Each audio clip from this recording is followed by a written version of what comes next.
hidden in plain sight, relied upon in every situation that affects the outcome of success or failure, handled without care and under no supervision.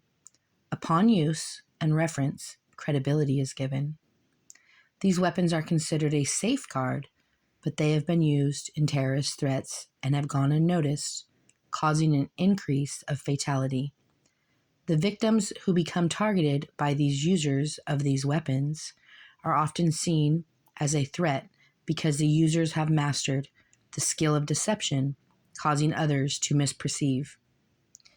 Threats of student violence, hate, harassment, behavioral issues, depression, drugs, exclusion, isolation, segregation, suicide, self-harm, assault, gangs, discrimination, silent captives, disinterest, anger, outrage, emotional dysregulation, trauma.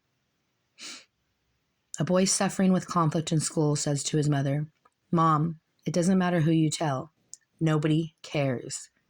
We don't matter. We are just nobodies, and nobody cares." Some may think that life is a game. I believe life is a test. Not a test to be better than the rest, but a test to do your best. We are born in a race, the world around us in a hurry for everyone to get in their place. We came into the world dependent on love and support, in addition to the essentials, food, air, water, clothing, and shelter. We are born disabled until we learn what we are abled. We are born learners. The world is our classroom. Everyone is a teacher, and everyone a student. A paradox, such as every position in life. Who is to determine who we are and where we sit? Do we ever really get a fair opportunity to decide and discover who we really are? Or does that opportunity get robbed from everyone in the world around us? Are we born free or born into a free world? Or are we born into the world free? Is the world free or are we free? What is free? What does it mean to be free? What does it mean for an object to be free? If it says free, does that mean free for the taking? Or does it mean free to choose? Perhaps the race is discovering the ability to choose. Why does it seem like the world has transitioned from what, at one time, were known to be abled bodies, now classified as disabled bodies? Does being disabled mean that we are not able to choose? I always thought that having a disability means that you were born handicapped or lacking a major function that creates a challenge and puts you at a disadvantage. They say everyone has been bought for a price. Do we ever get to know who paid that price? What were we bought for? What was the price that was paid? We all have a purpose, at least that's what I believe. For without purpose, then there would be no reason to be or not to be. How does one determine what we are supposed to be? What does be even mean? Become or belong? Is where we are where we belong? Is where we are to determine where we may belong and what we may become. When we arrive in the world, we have a longing to belong, to be safe, secure, and connected to love and support. I do not think that ever changes, no matter how old we get. There is a division no matter what direction we go. We are born in opportunity. We are born into a world where we must learn to survive. For some of us, it is easy. For others, it is not so easy. They say knowledge is the key to freedom. They say the truth shall set us free. But we are born into a world where our position is assigned and what we are to be taught is already predetermined. Everything is predetermined based off the historical records and evidence proclaimed by those that arrived here before us. Character. Why do some people have more conflicts than others? At what age do we decide to strip a child of recognition? At what age or under what circumstances does a child lose their credibility?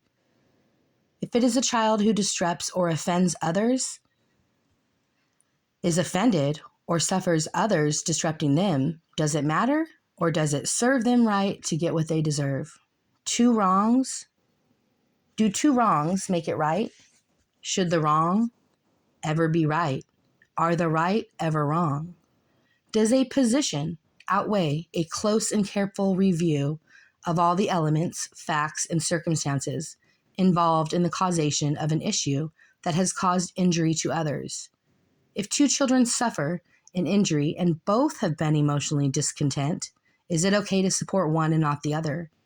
As a parent, is it ever okay for another adult to withhold information from you regarding your child when your child is either harmed or has harmed or displaying behaviors that are disruptive and offending others?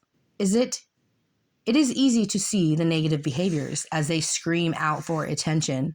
But what happens if we are too distracted by the negative behaviors of the one that stands out in exclusion, rejection, and prejudice, that we fail to see the behaviors and actions of those that have gathered together in support to inflict abusive treatment towards the one who we blame for disrupting the environment?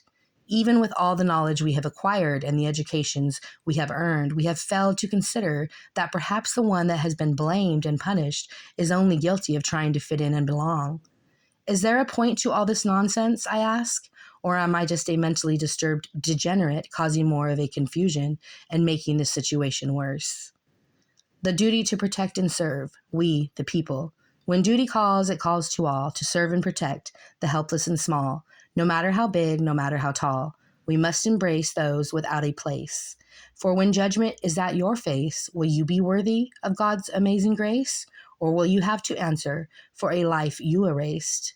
We have been given a duty to love and not judge, to heal and not kill, to give and not steal, to share this space. For this is not yours, but all of our place.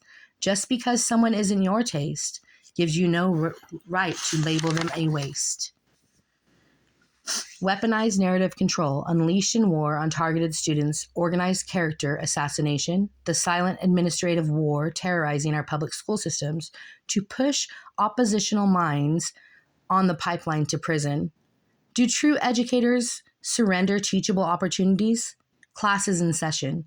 Today's lesson: replacing systemically accepted administrative procedures that offend situations at risk to prevent having to defend litigation later.